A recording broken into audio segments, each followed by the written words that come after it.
Number 2 एसकेएम सीक्यूज हैं। The average speed of a bus is 20 metre per second. ये स्पीड है, ठीक है। और how far can it travel, मतलब डिस्टेंस फाइंड करना है। तो स्पीड ये है, डिस्टेंस डिवाइड बाय टाइम इसका फार्मूला है। तो हाउ फार मतलब कि डिस्टेंस फाइंड करना है और सेकंड मतलब कि टाइम सेकंड में गिवन है। तो ये एस फाइंड करना है। टी ऊपर आ जाएगा, वी टी आ गया, मतलब कि स्पीड और टाइम आ गया। स्पीड की वैल्यू यहाँ पुट करेंगे, टाइम की वैल्यू यहाँ से पुट करेंगे, तो 20 मल्टीप्लाई बाय 10 कर लेंगे कैलकुलेटर पे।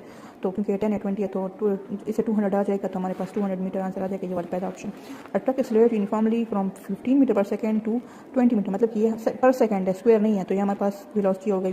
तो ये इनिशियल वेलोसिटी वी आई हो गई और ये फाइनल वेलोसिटी वी एफ हो गई और ये टाइम हो गया, ठीक है। What is the acceleration of the truck, acceleration find करना है। तो फाइनल एक्सेलरेशन का फार्मूला है final minus initial velocity divide by time. तो फाइनल वेलोसिटी की जगह हम इसकी वैल्यू 20 पुट कर लेंगे, इनिशियल की जगह हम 15 वैल्यू पुट कर लेंगे, टाइम की जगह जो है ना ये 5 सेकंड पुट करें। 20 माइनस 15 से 5 आएगा, डिवाइड बाय 5 करेंगे तो कट जाएंगे, 1 आ जाएगा। 5 डिवाइड बाय 5 कर भी लें तो इससे 1 आता है, तो 1 आंसर हमारे पास करेक्ट है। A car moving along a straight line at 20 metre per second. Metre per second मतलब कि ये वेलोसिटी इसकी है, इसकी इनिशियल वेलोसिटी हो गई, ठीक है। वी आई इसकी हो गई। अंडरगोज एन एक्सेलरेशन, एक्सेलरेशन हमारे पास ये है क्योंकि सेकंड स्क्वायर आया, मतलब कि एक्सेलरेशन की बात हो रही है।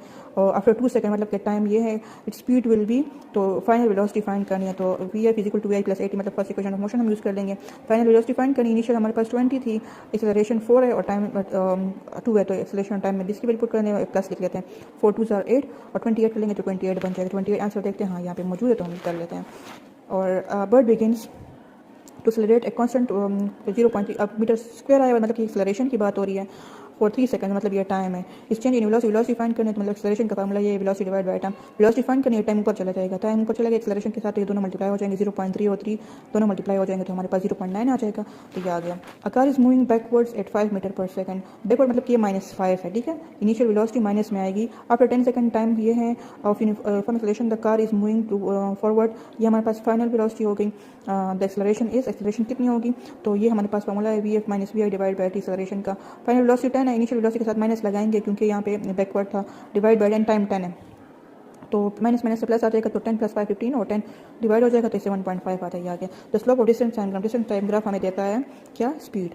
द एरिया अंडर स्लोप, जो एरिया है स्पीड टाइम ग्राफ का वो क्या देता है, वो डिस्टेंस देता है। Covered student riding has a bicycle on a straight flat road covered with 1 block every 7 second. If each block is 100 metre long, he is travelling at, तो ये कॉन्स्टेंट मतलब स्पीड से भी ट्रेवल करेगा, कॉन्स्टेंट वेलोसिटी से भी।